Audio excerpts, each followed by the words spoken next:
Este é um programa verdadeiramente especial. Com o programa da noite de hoje, nós atingimos a cifra de 100 dos gravados nessa nova fase. Isso é um número verdadeiramente significativo, principalmente tendo-se em conta que nos anos 80, o grande Carlos Lyra, inesquecível Carlos Lyra, gravou outra série enorme de programas, alguma coisa em torno de 250, que perfaz realmente um número fantástico em termos de preservação da memória no Rio Grande do Norte. E a pessoa responsável, direta, pela existência desse programa, se encontra exatamente aqui para ser entrevistada na noite de hoje. Ele é um advogado, é escritor, poeta, é também compositor. Ele foi reitor com uma administração rigorosamente inovadora dessa Universidade Federal do Rio Grande do Norte. Hoje é professor aposentado do Departamento de Direito Privado da UFRN, é presidente da Academia Norte-Rio-Grandense de Letras e é detentor de uma, como se dizia antigamente, das bancas de advocacia mais importantes da cidade. Eu estou falando desse queridíssimo Diógenes da Cunha Lima, que vem ao programa número 100 para ser entrevistado por duas grandes figuras da cidade, dois grandes amigos seus. O nosso poeta Ney Leandro de Castro, poeta e prestes a se tornar o primeiro norte-rio-grandense com um livro seu adaptado para o cinema, e Tiziano Duarte, grão-mestre da maçonaria aqui do Rio Grande do Norte e uma das figuras mais queridas dessa série Memória Viva. Professor Diógenes, se eu fosse ler aqui currículo, se eu fosse declinar aqui a sua extensa lista de publicações, eu realmente tomaria muito tempo. E para que a gente não perca tempo, afinal a gente não deve cometer essa imprudência, eu gostaria de falar, de provocá-lo, falando uma palavra mágica, o nome de uma terra muito querida, Nova Cruz, a Nova Cruz da tua infância, Diógenes. O menino e o trem, o menino Coroinha, o menino e o irmão que igualmente chegaria à reitoria da universidade, ainda que por caminhos diversos, o menino e a admiração paterna. Seja bem-vindo, poeta. Extraordinária a minha vida em Nova Cruz, vai comigo para onde eu vou. Eu nasci de frente à extração. A cidade bebia água de trem. A água era salobra, vinha do Piquiri, no trem, e havia uma fila de latas que as pessoas levavam água para casa. O trem, para mim, foi uma coisa absolutamente extraordinária, porque era, ao mesmo tempo, eu não sabia dizer a palavra, mas era a chegada da civilização. Era a ligação Nova Cruz, era o meio da viagem Natal, João Pessoa, Natal, Recife. E era a chegada também do pessoal que vinha para a Feira de Nova Cruz, a grande Feira de Nova Cruz. Os cantadores de feira, eu aprendi, me emocionei com poesia a partir dos cantadores de feira. Então era toda essa visão. E meu pai, uma figura realmente marcante na minha vida, a mais importante pessoa que eu tive na orientação e na vida. Um homem extraordinariamente simples, humilde, mas estudioso, leitor, ávido e observador da vida. Eu acabei de fazer uma biografia dele. E o menino Coroinha? Você e Daladier foram coroinhas? Coroinha, sendo que Daladier... Você, como Daladier, foi também balconista na loja do balconista, seu pai? Lá em casa, quando o braço dava 1 metro, a linguagem era essa, começava a trabalhar na loja. Mas começava antes um pouco, porque era fazer pacotes e servir no caixa. Então, além disso, no trabalho na fazenda, de lavar cavalo, deixar o cavalo bonito, levar na fazenda e, de vez em quando, tinha que lavar um cavalo, saber lavar um cavalo, uma coisa elementar, ou colocar um bornal para que ele tivesse uma comida boa. Uhum. Então, a minha vida foi extraordinária. A nossa missa era rezada em latim. E o coroinha da cidade adorava missas, porque era uma oportunidade fantástica de manifestar aquele saber latino, aprendido com o padre Mané Barbosa, que foi professor dessa universidade. Fui aluno da Cruzada Eucarística Depois foi Dom Adelino Dantas, que era o padre, Dona Júlia, sua irmã, dirigia a Cruzada Eucarística, e tinha toda uma vida. Voltei à cidade e procurei. Cadê a campainha que eu tocava? Fui com Daladieira, meu irmão Ariano havia morrido. A campainha, roubaram a campainha. Cadê o sino? Desmancharam o sino. Para fazer 4 sinos pequenos, porque o sino estava rachado. E eu mandei fazer no melhor sineiro deste país, que faz sinos há 500 anos, um sino, pedindo licença ao padre Adelso, para que o sino voltasse a tocar em Nova Cruz, mas um sino com todas as características de um sino Crespi, mas eu coloquei que foi doação do ex-coroinha. Esse é o grande título, ex-coroinha de Nova Cruz. Maravilha. Diógenes, me diga uma coisa, você é morador de Nova Cruz, espectador, né, na estação do trem, espectador da vida, a vida fluindo e refluindo, e você, menino curioso, ávido de conhecimentos, né, um dia embarca nesse trem e vem para Natal. Verdade. Isso ocorre ainda na sua infância ou já na adolescência? Ocorreu na infância. Não, eu andei primeiro a Natal, João Pessoa. Quando eu vi o mar, que foi o grande alumbramento, foi ver o mar, uma coisa absolutamente fantástica.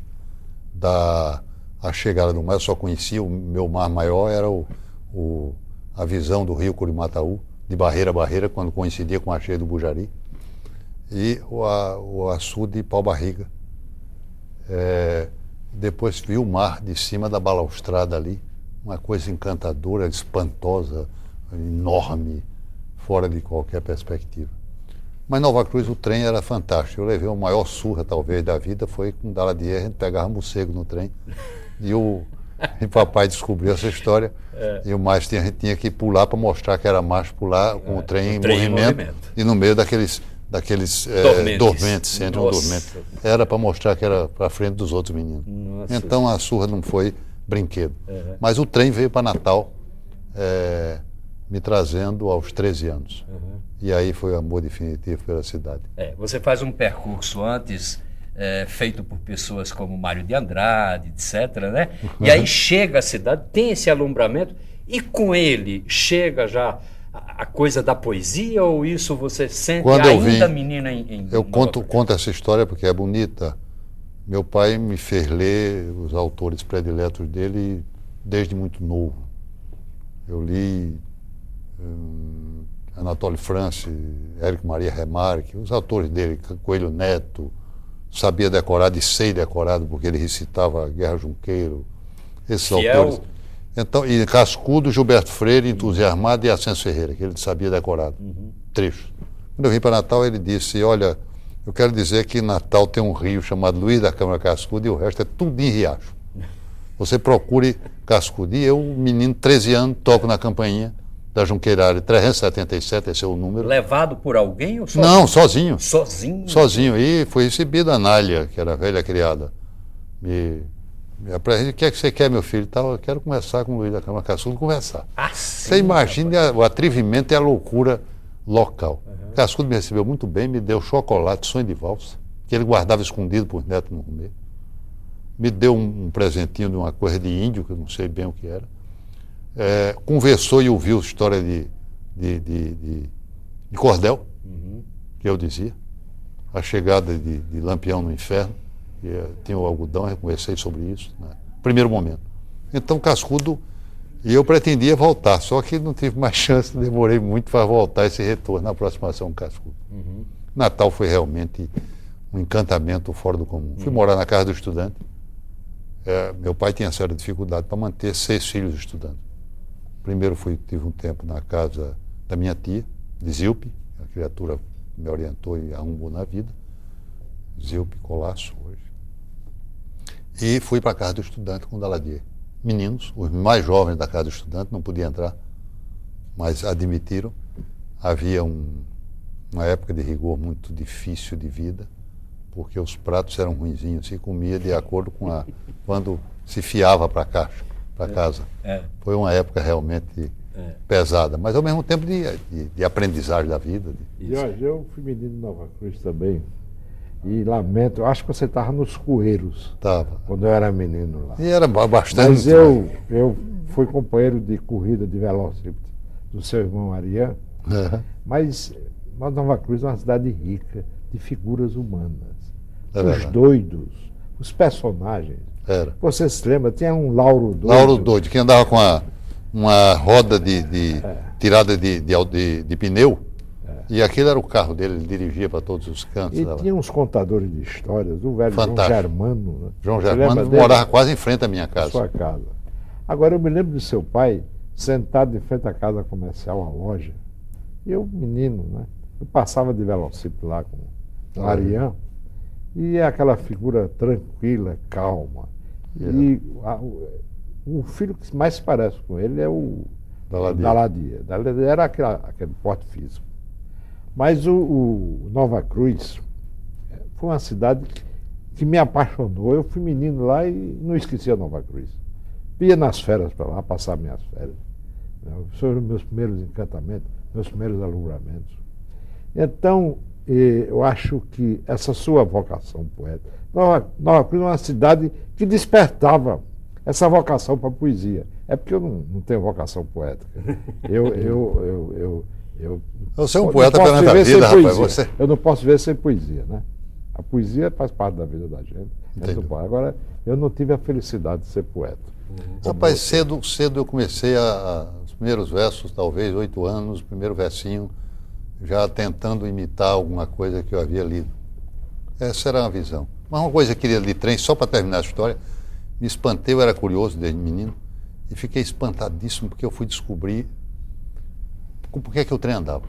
E andei perguntando, perquirindo, no fim descobri que o trem andava porque era excêntrico, aquele êmbolo que pegava a roda. Isso para mim foi um choque tremendo, e a partir daí eu tive uma certa diminuição das pancadas, que as pessoas geralmente rejeitam a excentricidade em tudo. E eu passei a aceitar um pouco mais os excêntricos e a excentricidade em função do trem de Nova Cruz. É meio estranho, mas é. Você, Muito bom. em 1968, você lançou seu primeiro livro. Naquela época... Lua 4 vezes Lua só. 4 vezes só. Naquela época, havia, assim, alguns autores, como Sanderson, 16 anos, lançou seu primeiro livro. Eu lancei o meu primeiro aos 21 anos. Luiz Carlos aos 24, e você lançou aos 31 anos, em 68. Mas o que me chama a atenção, que sempre me chamou a atenção, que era um livro já, talvez pela maturidade, 16 anos é muito pouco, 21 anos ainda é maturo, mas aos 31 anos, Lua 4 vezes Sol é um título enigmático. Eu sempre achei que, lendo esse título para mim, esse livro para mim é um dos seus melhores livros, se o lirismo da Lua for multiplicada, pode ter uma luz solar. Eu não sei se é isso que você buscou, mas é isso que eu sempre achei, porque aquele livro é fundamental na sua obra poética. Eu gostaria que você falasse um pouco naquela estreia, inclusive foi saudado por Cascudo, com o prefácio Cascudo. Olha, eu primeiro fiquei apavorado quando eu cheguei, porque eu não sou um sonetista. Para mim a poesia era só soneto. E havia outra figura, Delgado, veio de Santo Antônio comigo, e era um sonetista emérito superior, bem superior, tinha certa inveja, porque Delgado fazia alexandrinos bem arrumado. E eu comecei, quando eu mostrei aqui, era como se fosse uma coisa negativa e rejeitada, eu era um ultrapassado. Então eu tentei mostrar alguns. A partir daí, um dia eu mostrei a Nilton Navarro. E Nilton deu um estímulo grande. Mas o grande estímulo foi realmente Cascudo. Cascudo jogou para que eu fizesse a poesia, me mostrou, me apresentou a poetas que eu jamais imaginaria ter no começo. Murilo Mendes. Ele me jogou Rubem Dario e outros dessa natureza. Então eu comecei a tomar um impacto com isso aí. E acho que esse livro que eu tenho tanto encanto por ele, foi publicado por Geraldo Batista, que o reitor Onofre Lopes autorizou. O doutor Onofre era um homem estranho, porque ele censurava tudo e ele era muito mais para o passado. Quando ele viu o livro, disse: eu quero publicar. E o livro saiu. Uma coisa meio estranha para a personalidade e o tipo dele. Era um tipo... Dinardo gostava de poesia, disse que era... Muito, sabia decorado muita coisa. Todos os sonetos de Olavo Bilac, Eu não sabia disso. Um amigo meu me conta. E é tanto que o filho dele, Roberto dos Vanderlei Maris, ele botou, Roberto Vanderlei Maris, ele botou dos Vanderlei por influência de Bilac. Olavo Braz Martins dos Vanderlei Bilac. Dos Martins dos Vanderlei Bilac. Dos Guimarães. Dos Guimarães, perdão. Dos Guimarães. Olha, Dinarte sabia repetida. Isso você conta no seu livro. Você tem eu tive influência muito fortes, além do meu pai, que foi a maior, claro. Foi Cascudo, Dinarte, Djalma Marinho e Onofre Lopes. Não necessariamente por essa ordem, de vez em quando um assumia uma ordem maior. Mas eu convivi, me aproximei muito dessas pessoas porque achavam extraordinárias como talento, como forma, e eu procurava me aproximar. Então Dinarte sabia dezenas, padrinho de Neiliano, dezenas de poemas decorados. Decorado, né? Decorado. Agora ele posava de analfabeto porque interessava a ele por voto, ganhar o voto. Para passar melhor. Passar melhor.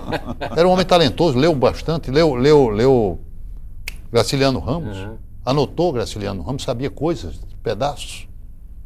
Lia, tinha interesse em tudo quanto era de economia nacional, sabia ganhar dinheiro muito, mas tinha esse lado extraordinário da vida.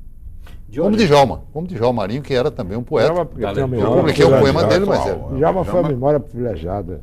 Djalma, o que tinha ali há 40 anos, ele lembrava e citava tudo. Conheço parecido com ele, Negreiros, Rafael Negreiros, que era uma coisa fora de série, que citava sem consultar de novo livro, mas citava direito, não consultava, nem lia o que escrevia. E Esmeraldo Siqueira, que tinha uma memória também. Esmeraldo era. Djalma Maria era impressionante. Porque ele tinha lido há 50 anos, ele citava.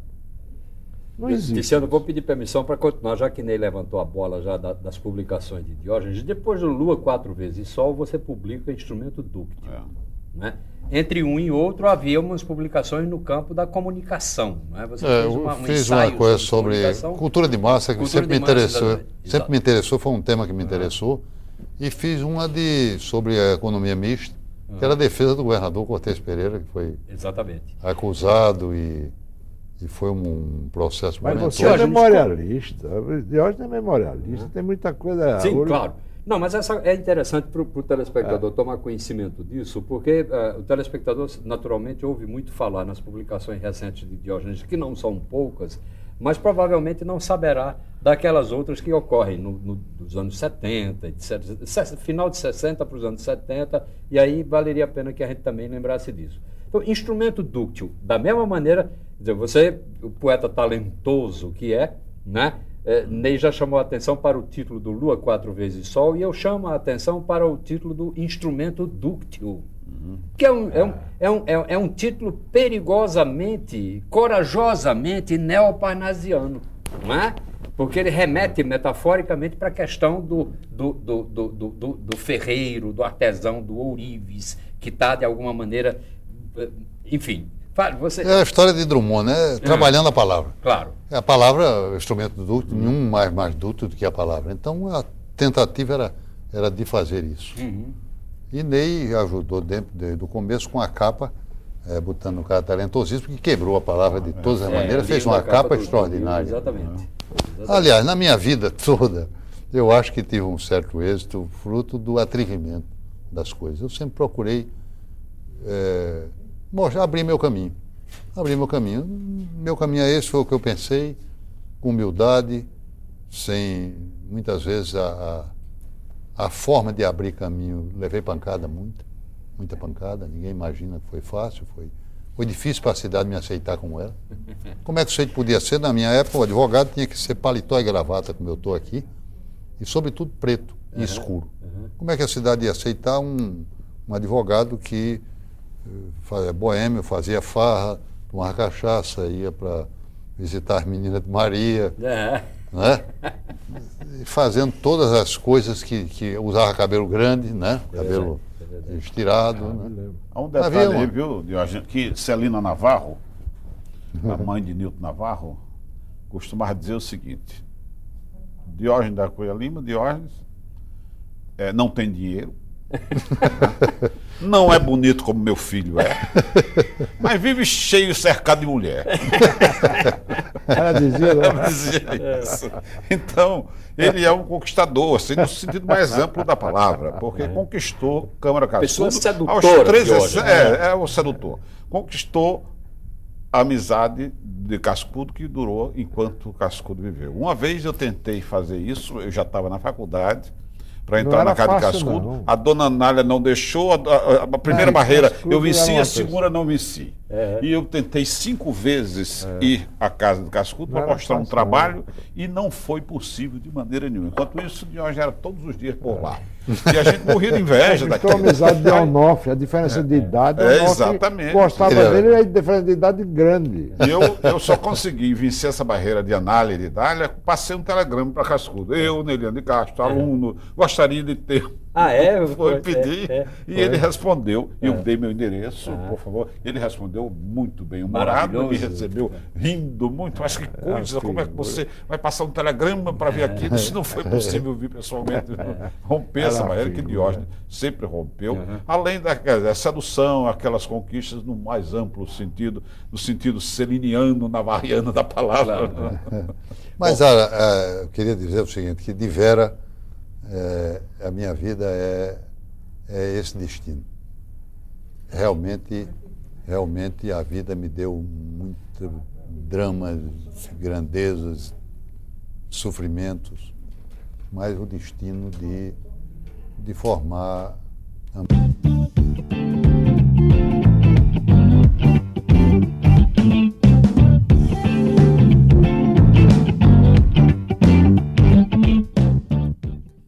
Bem, nós retornamos com o programa Memória Viva, hoje entrevistando a figura do reitor Diógenes da Cunha Lima, nesse programa de número 100. Diógenes, você já inserido, digamos assim, neste cenário definitivamente natalense, já tornado também um natalense, você galga a condição de advogado primeiro, né? Você se forma em Direito, e na sequência você chegará à reitoria da universidade. As alegrias são enormes, até porque você encontra uma mulher maravilhosa, casa com ela, mas o destino vai lhe proporcionar um tremendo de um golpe, né? Você poderia falar um pouco disso, Diógenes?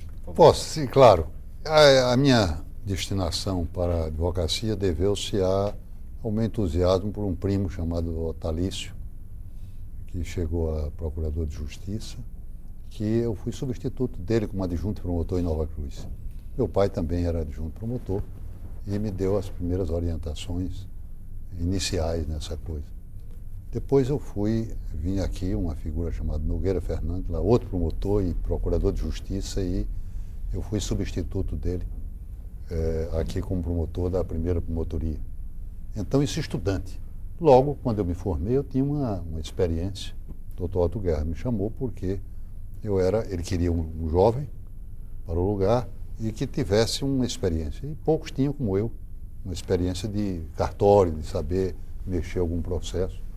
E comecei, imagine, já ensinando logo depois de sair da faculdade.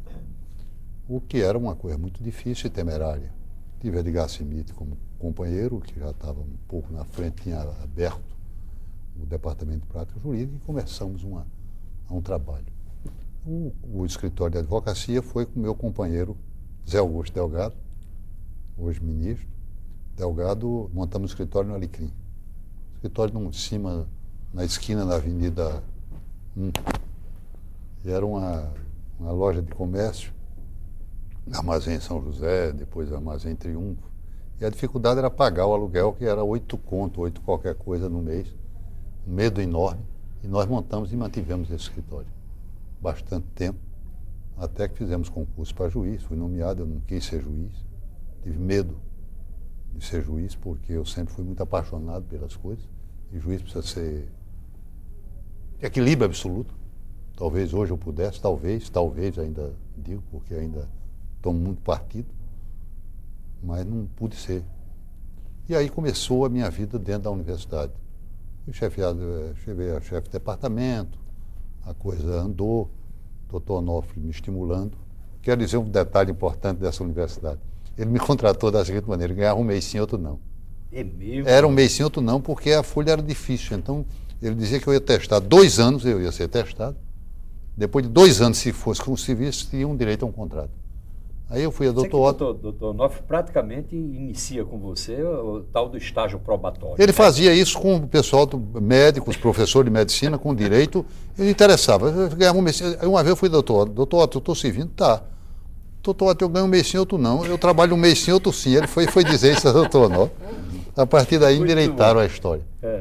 Mas a coisa foi fluindo dentro desse quadro e tive o apoio extraordinário. Eu fui reitor dessa universidade, graças à posição do Dr. Onofre. Dr. Onofre foi o principal estimulador, cascudo. Bom, observe que era quase impossível chegar a ser reitor. Esse episódio é interessantíssimo. Porque eu era de oposição, candidato de oposição ao reitor. Na época, o reitor é que escolhia os conselheiros. Os conselheiros iam escolher 46 conselheiros. Você entra numa lista, Entrei contra. Foi no último lugar na lista. No 5º lugar. Dos 6 eu era o 5º. E ruinzinho, com dificuldade enorme. Entrei naquela dificuldade enorme, mas aí tive uma coisa extraordinária. Cascudo fez uma carta ao presidente da República dizendo que eu era o nosso Senhor Jesus Cristo, que tinha que ser nomeado e exigir. E é o ministro Portela. Quem escreveu para o ministro Portela? Quem primeiro contactou com Portela, foi eu Cascudo creio, também? não foi Cascudo, foi Gilberto Freire. Gilberto Freire. Mas já a partir da carta de Cascudo que eu levei. E houve uma outra coisa fantástica. Eu fui escolhido pelos intelectuais, pelos grandes intelectuais, um monstro sagrado da coisa. A partir daí eu tive com o telegrama de Zé Américo de Almeida ao presidente da República, foi uma loucura. Diógenes da Cunha Lima, como reitor, é uma reivindicação do Nordeste. E Zé Américo, com autoridade, Zé Américo de Almeida. De posse desses dados, Gilberto Freire, que apresentou a Portela, deu um empurrão junto à Portela. Foi aí Gilberto Freire, Jorge Amado, figura extraordinária, Raquel de Queiroz, tem brincadeira, era praticamente impossível. No final, Dinarte controlando as histórias todinhas, porque ele tinha um setor político. Como o governador, que era Tarcísio, era Lavô, o ex-governador, que era Tarcísio, presidente do partido, não queria. O reitor era Domingos, o ex-reitor Genaro tinha outro candidato. A coisa ficou difícil. O outro candidato era o Clóvis Gonçalves. Clóvis, que era o vice, uma grande figura extraordinária. Um homem extraordinário, uma figura que foi depois vice. Mas diante dessa avalanche... Era impossível, não podia, não. Dinarte armou também com Djalma Marinho, Ney, Van Rosado. Era pouco, o meu apoio era pequeno. Agora, era impossível o presidente, e tendo um intelectual como Portela à frente do ministério, eu deixar de ser designado. Eu fui o primeiro dos reitores designados com Portela. E assumi lá. E aí você chega à universidade e acontece uma coisa muito interessante, porque você chega num momento especialmente difícil. Muito difícil. Você, num primeiro momento, não é bem absorvido pela comunidade universitária, as pessoas ficam muito assustadas com a tua presença, etc. Mas você faz uma administração rigorosamente brilhante. E aí você vai... Eu vou dizer umas advertências. Eu sou até um pouco cabotino nessa história também, porque dessa administração resulta o próprio Memória Viva. Né? Queria que você falasse, chega se a possível, presidência do Conselho de Reitores. Do Conselho de Reitores. Mas eu tentei o seguinte... dessa eleição dramática que eu ajudei, representando a maçonaria, a pedido de Armando Fagundes, disse: vá para lá ligar para os grão-mestres do Brasil inteiro. Foi verdade, a maçonaria deu um apoio sem limite. Eu fui até com apoio total. Para todos os grão-mestres, o Brasil inteiro. Do Brasil inteiro dizendo que estava apoiando a maçonaria. Quer dizer, era um negócio diferente. Mas falemos da sua administração na reitoria. Rapaz, quando eu cheguei na administração, eu procurei primeiro sanar as feridas. Por exemplo, eu convidei Lauro Bezerra e Dalton, que tinham sido meus concorrentes mais próximos, que estavam lá dentro da coisa, para ser pro-reitores. Convidei Moacir Duarte para administrativa, que é um administrador de mão cheia. Saí convidando pessoas, Santos Negreiro, para extensão. E outros falaram, fizemos um time de primeira grandeza que podia ser ministros. Todos tinham nível, os pró-reitores do meu tempo, foram pessoas que bolaram, e a equipe que começou a fazer. Aqui, essa TV, que era preto e branco, não existia com programa local, havia coisas menores. Eu convidei Cerejo, que lembrou Carlinho Lira, E veio logo Carlinhos Lira para a presidência e conseguimos trazer Luiz Lobo, que então deu uma presença local extraordinária. Mas eu que bolei o seguinte, o que é o programa? Primeiro, como havia as brigas ideológicas, eu inventei a linguagem, a universidade é receptiva. Todas as vozes têm vez. Isso diminui o impacto. Todas as vozes têm vez. Aqui, quem tiver comunista teria apoiado. Deu um choque logo, por exemplo, Pastor Machado. Estava proibido o primeiro lugar do concurso, mas era comunista, não podia. Eu, olha, isso é um absurdo, está nomeado. E Como Danilo esse, Bessa. Danilo Bessa estava proibido de entrar na universidade. Eu colocava. Moacir de Góes. Moacir. Mil coisas. Então eu fui mostrando que não era por aí. Eu me lembro, todos eles voltaram. A coisa começou a ver. Comecei a dar apoio também, Cavalcante, Francisco de Assis Cavalcante, que era líder, chegou a presidente da FASUBRA, o órgão nacional. E eu fui levado, numa disputa pesada, à presidência do Conselho de Reitores, que na época era o organismo único de cúpula das universidades brasileiras. Isso possibilitou muita coisa que veio para essa universidade, veio também na época, e começaram a fluir, porque eu também era o presidente do Conselho de Reitores, eu falava em nome das outras. Eu tive a possibilidade de lutar por universidades como Minas Gerais, como Paraná, que estava em crise, como a universidade, a USP. Já pensou, fui com 20 reitores para falar com o governador do estado que estava prejudicando a USP. Então era um clima interessante que tinha um certo prestígio e fazia. E com isso fui fazendo coisa. Comecei a bolar o programa. Talvez um dos programas mais interessantes desse período foi o Memória como um todo. Esse era parte do projeto Memória. Isso. O projeto Memória incluía coisas como a gravação de Graça Barbalho de todo o sistema de música popular do Bolachão. Gravação elétrica. E ele comentou cada um que está aí esse projeto. Fizemos uma outra aquisição de cordel, e ficamos com a maior coleção do Brasil. Depois soube que desapareceram, daí ficou menor, mas era no Centro de Convivência. Fizemos o Centro de Convivência, curiosamente com recurso próprio, porque eu multei mesmo as empresas construtoras para poder ter o dinheiro para construir, que o ministro vetou, não havia recurso dele. Isso aqui foi pago foi talvez o primeiro ato de reitores multando empresa, e só pagava se eles pagassem a multa que estava por atraso. A multa prevista tinha que ser cobrada. E aí Multei Zé Dantas, que era uma figura notável, veio do Banco do Brasil, Banco do Nordeste, para dirigir o ETA, que era um órgão que estava muito mal falado na época, estava negativo, mas passou a ser o exemplo do Brasil.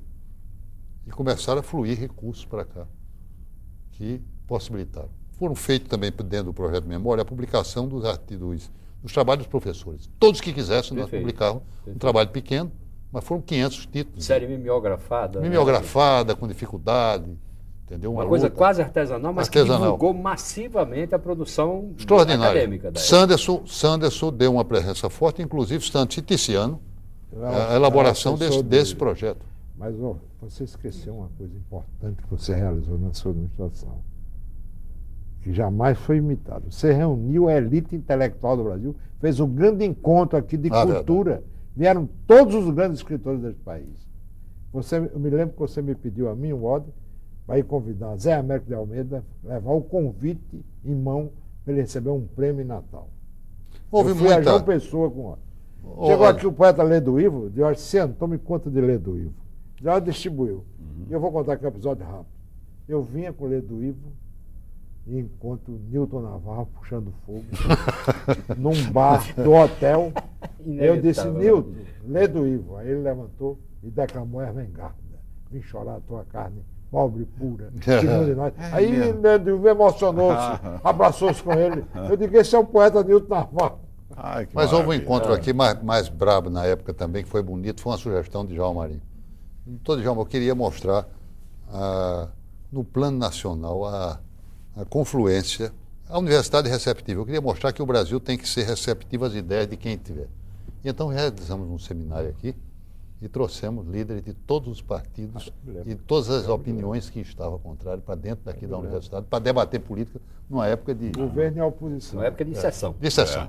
Me lembro que veio ao seu Eu só não tive grave dificuldade porque os dois ministros, os três comigo trabalharam, porque também teve externo no final, eu trabalhei com eles, junto a eles, mas, sobretudo, eu tive o apoio de Rubem Ludwig, que era um general importante, e então, quando eu fazia um negócio errado, telefonava para ele, eu ia lá, bebia com ele, ele fumava muito, toma um cigarro e bebia, e eu contava então as histórias. Olha, aquele fulano de tal comunista, eu mandei rasgar todos os contratos da universidade que diz que só entrar em vigor depois de aprovado pelo ASA. Então, eu não sou reitor. Quem é o reitor é o chefe da Serviço de Segurança. Uhum. Eu mandei rasgar e mandei fazer. Foi o primeiro no país a cortar isso e tive o apoio do ministro. Uhum. Essa coisa foi repercutindo, foi terminar no ministro. Isso foi no começo, foi terminar com o Ludwig. Como um ato de insubmissão ou de desafio. Quando não tinha nada disso, era apenas uma questão de hierárquica. Então, nós tivemos toda uma experiência disso aí. Agora, Diógenes, você sai da administração absolutamente reconhecido, mesmo as pessoas que não, digamos assim, que não gostassem de você, eram forçadas a reconhecer o trabalho extraordinário que você realizou, mas esse período lhe traz uma situação. Você tem que enfrentar uma situação que é realmente extremamente amargurada, torna você uma pessoa extremamente amargurada, mas que também faz você crescer junto até aquelas pessoas que olhavam você com certo...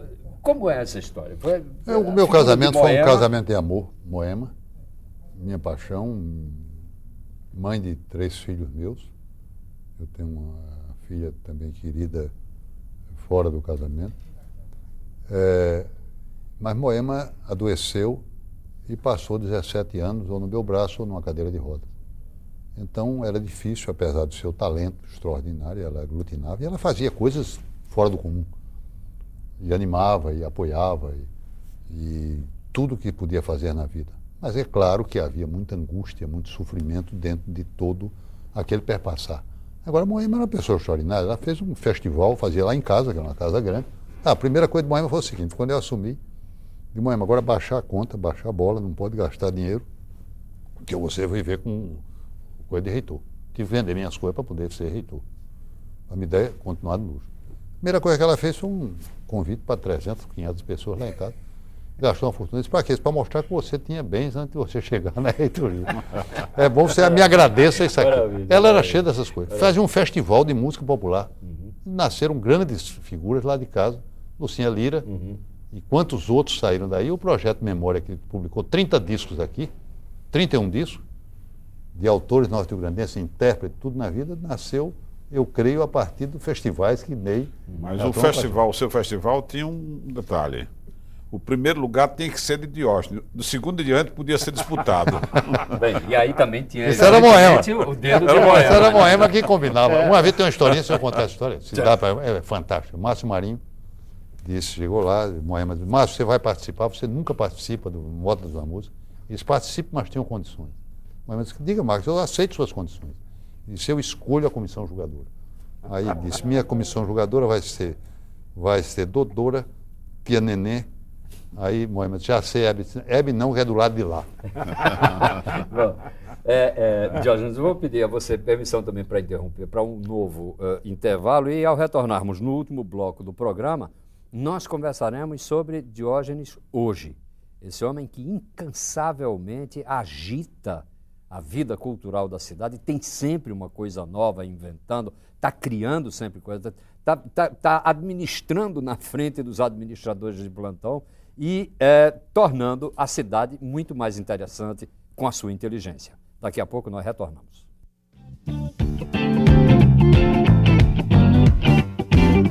Estamos apresentando Memória Viva.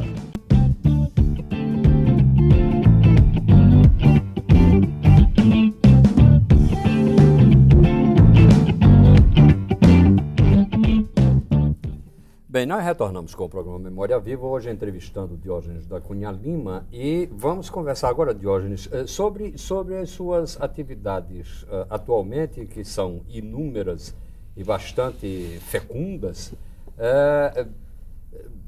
a começar da sua publicação regular de livros de variada natureza E até chegar a esse momento em que você, presidindo a Academia Norte-Rio-Grandense de Letras, você movimenta culturalmente a vida da cidade, sugerindo coisas tão estranhas e interessantes como, por exemplo, a de que uma flor tão singela como a xanana deve se transformar na flor, no símbolo da cidade. Fale sobre essas coisas. Rapaz, Natal, poemas e canções. Isso me encanta, realmente me encanta. Me encanta. A xanana sempre me chamou a atenção. Dentro do projeto Memória, desses discos que nós publicamos em 31, houve uma canção de Perila Martini, foi publicado, sobre a pixanana, que é a linguagem. Nova Cruz é xanana. Uhum. E o nome é mais bonito, mais arrumado. Eu comecei a olhar para essa flor, que ela nasce nas manhãs, e em todo canteiro, canto de muro, os recantos, ela aparece. Atualmente. É tão cheio, e é linda a flor. Ela é linda, ela é extraordinariamente bonita. Desde o nome, a forma, o jeito e o atrevimento. É como a cidade que teima em crescer. Vem a foice de pessoas menos sensíveis e corta tudo. Então sugeri a um poeta, que é vereador, Franklin, que apresentasse, Franklin Capistrano, que apresentasse um poeta, uma coisa como existe o projeto, como existe a flor de lis, que é símbolo de Florença, como existe a tulipa, que é símbolo de algumas cidades da Holanda, como existem várias, por que não a xanana ser flor? Então ela passou a ser símbolo desta cidade. Além disso, são muitas coisas como essa que ao longo da vida fui fazendo. Agora mesmo eu estou com um projeto atrevidíssimo, que nós mandamos fazer, eu gosto de Leonardo da Vinci, tenho entusiasmo. Eu fui a Vinci, a cidade dele, fui a Milão, vi as obras básicas de Leonardo e resolvi fazer em Parnamirim o cavalo de Da Vinci. Ou seja, ele nunca fez o cavalo, porque quando ele fez o protótipo, a Milão foi invadida por tropas francesas e atiraram no protótipo, mas ele fez os desenhos. E eu encontrei um extraordinário escultor, D'Alessio, de Ipueira, e contratei, ele fez o cavalo de Da Vinci, garanto que está melhor do que o de Milão, e o de Da Vinci é lindo, está em Parnamirim. Ipueira, 70 quilômetros de Caicó. E este cara cria essa coisa. Mas eu agora resolvi endoidar de vez, que é o seguinte, a região que eu fiz lá com meu irmão, que era chamada Cidade do Vaqueiro, que eu estou fazendo o projeto que é todo vinciano. Vai ter ponte de Leonardo, feito a forma de Leonardo, vai ter o homem vitruviano de Leonardo da Vinci, enfim, toda a visão, e estou trabalhando com artistas e bolando essa forma aí. Eu creio que isso é uma coisa interessante, não só para Parnamirim, mas para o Rio Grande do Norte, e uma visão diferente, uma coisa que é possível ser feita. Então, às vezes, leva tempo. Quando eu inventei não, começamos a discutir aqui nesta universidade o presépio de Natal, e eu conversei com Oscar Niemeyer. Era um escândalo, porque a universidade não podia, mas eu comecei e foi feito com o Birajara Galvão, aquela mostra, foram os 3 primeiros, o projeto nasceu dali.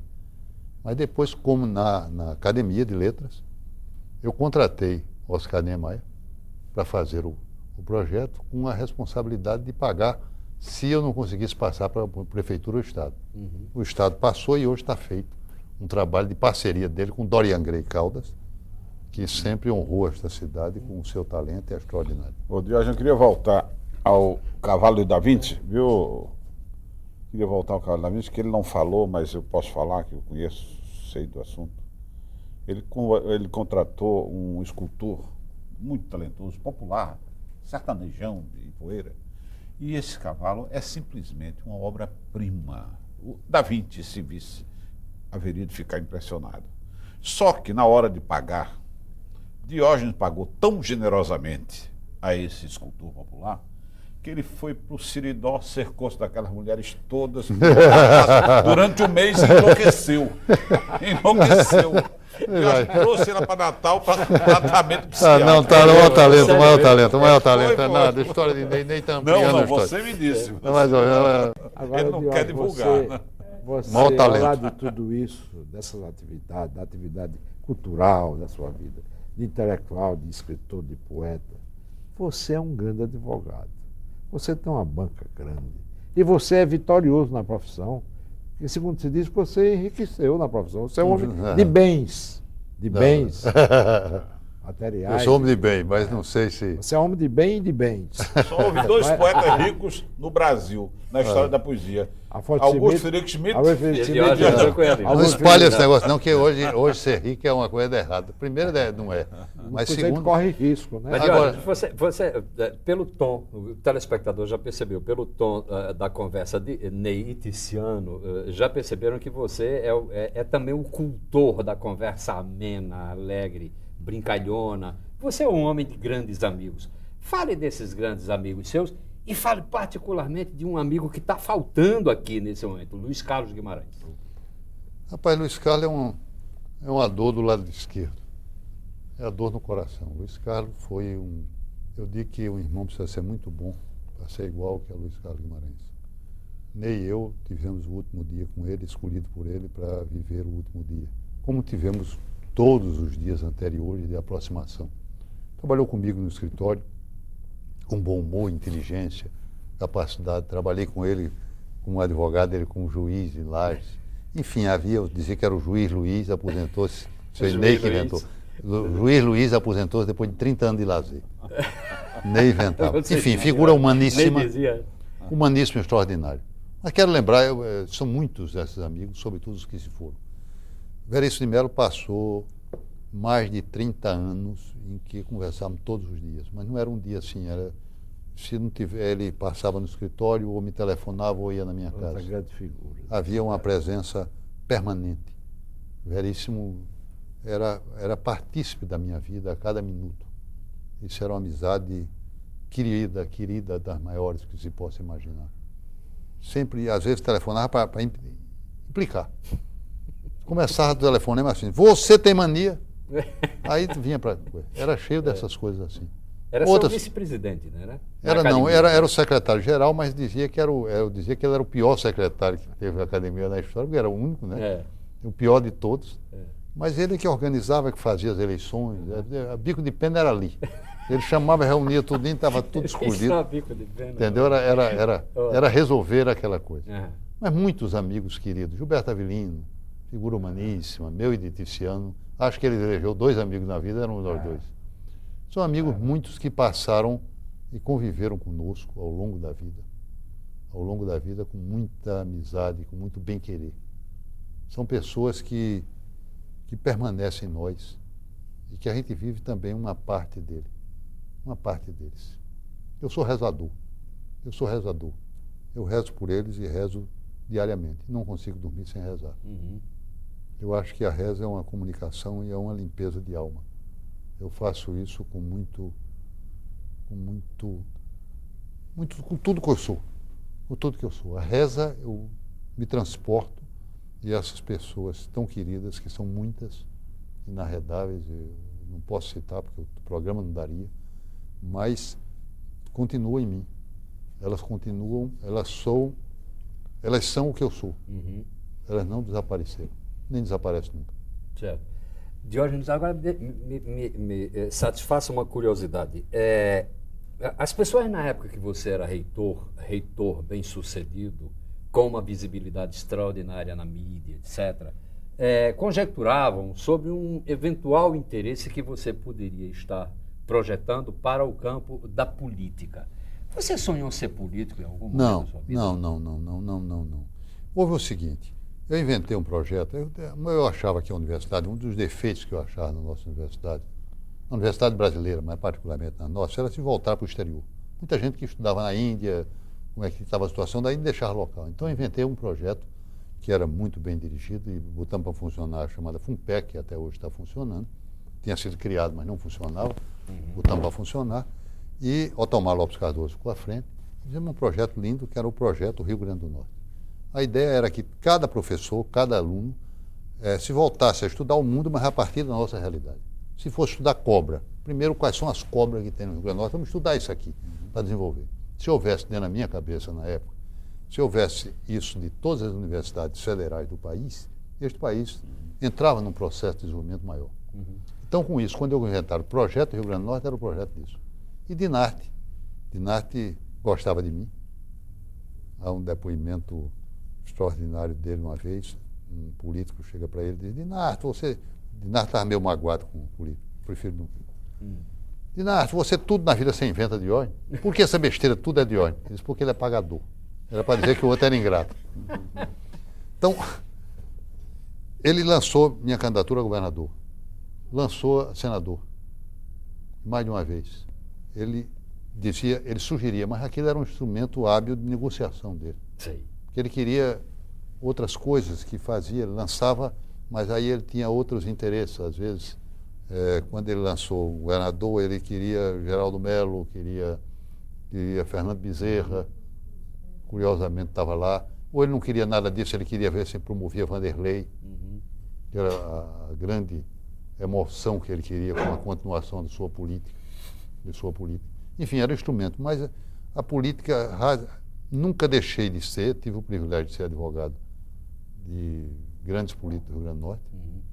Talvez a maioria dos políticos vigentes eu tive esse privilégio de merecer a confiança deles. E amizade, fiz amizade com todos, extrapartidariamente, porque eu não consigo muito tomar partido dentro de um quadro desse. Não passou a coisa depois de Djalma e Dinarto, que esse sim, nessa época porque eu era encantado com os dois. Mas criou-se esse ambiente. De vez em quando lembram o meu nome, etc., mas sem emoção nenhuma pelo mundo político. Eu espero que todos ganhem. Agora, torço pelo Rio Grande do Norte extraordinariamente. Agora, deixa eu lhe fazer uma pergunta ainda em relação ao teu desempenho no contexto potiguar. Quer dizer, você que é um homem, é um poeta reconhecido até nacionalmente. Há poucos anos, cerca de 2 anos atrás, Antônio Abujamra, no programa Provocações, abriu o programa exatamente declamando o belíssimo poema Jesus, um Nordestino, de tua autoria. Preciso dizer que foi uma grande emoção vendo e ouvindo Abujamra declamar belamente o seu poema. Você que é um homem bem sucedido profissionalmente, né? A ponto de ser considerado rico por pessoas absolutamente suspeitas, como Leandro de Castro e Tiziano Duarte. Você que é um homem que, afinal de contas, é admirado nesse contexto. Falta alguma coisa? Você se sente realizado? Como é isso na cabeça de uma pessoa com a mente fervilhante como a sua, hein, Diógenes? Rapaz, eu acho que o sujeito realizado está morto. Então eu vivo e a cada dia um projeto. A cada dia uma ideia, uma coisa a desenvolver. Eu gosto muito e estimulo os amigos a fazerem a autobiografia, deixar a impressão digital, dizer quem foi ele. Entendeu? Fazer a marca da sua presença na Terra. E dar um lado positivo, ser socialmente útil. Eu digo que a gente só tem 2 finalidades na vida: ser útil e ser feliz. Se eu não sou útil, eu não posso ser feliz, e não posso ser feliz se não sou útil. Então eu procuro, a cada minuto da minha vida, fazer alguma coisa de utilidade. Mas me encanta as pessoas. Agora, por exemplo, eu estou fazendo uma biografia de uma das figuras mais queridas minhas e desta cidade, que é Donivaldo Monte. Donivaldo é a bondade em pessoa, derramada e inteligente, ágil, vivo, bom, como nenhum. A cada minuto uma coisa nova dele, extraordinária. Eu me dedico a isso. Eu posso perder qualquer coisa, mas não posso perder uma frase que defina, que aproxime melhor uma figura como esta. Assim com todos os outros casos. Você é revelado, inclusive, um biógrafo. Djalma, não foi? Deu um minutinho. O livro de Djalma, você até me pediu um trabalho comparando o trabalho dele. Está feita a 2ª edição. É a 2ª edição. É a 2ª edição do Djalma, chama O Homem que Pintava Cavalos Azuis. Sim. O Homem que Pintava Cavalos Azuis, que é uma visão minha da minha convivência com ele. E você que é um biógrafo já consagrado na cidade também, a última dessas biografias foi Sob o Olhar Azul, é esse o título da biografia Sob o Olhar do teu pai? Azul. Pois bem, nós chegamos ao final do programa número 100. E olhem, com aquela sensação mais do que nunca de que não fizemos o programa que Diógenes mereceria, porque Diógenes não cabe num único programa. Como é interesse da série Memória Viva retomar depoimentos mais adiante, a gente certamente terá Diógenes aqui de volta, porque muita coisa deixou de ser dita a respeito de Diógenes. O Diógenes que passou também modificando a administração da Fundação José Augusto, dando-lhe uma nova característica. O Diógenes que comprou um terreno por causa de uma árvore que estava incrustada nesse terreno, o famoso baobá da Rua São José. O Diógenes que comprou um casarão na Ribeira, que estava praticamente em ruínas, porque obteve a informação de que ali havia nascido Ferreira Itajubá e restaurou esse casarão e o transformou num centro cultural. O Diógenes, que é protagonista de um belíssimo livro lançado recentemente chamado O Trem da Minha Vida. Esse homem que tem uma inserção definitiva na vida cultural contemporânea da sua cidade, certamente um dia retornará a essa série Memória Viva e olhem, ele com certeza terá muita coisa nova para contar para nós todos. Nós agradecemos, poeta, tua presença no programa Memória Viva número 100, a figura de Ney Leandro de Castro, esse queridíssimo amigo, e essa admiração sempre renovada que é a figura de Tiziano Duarte, que abrilhantaram seguramente com as suas perguntas e intervenções esse programa. Nos prometemos retornar na próxima semana.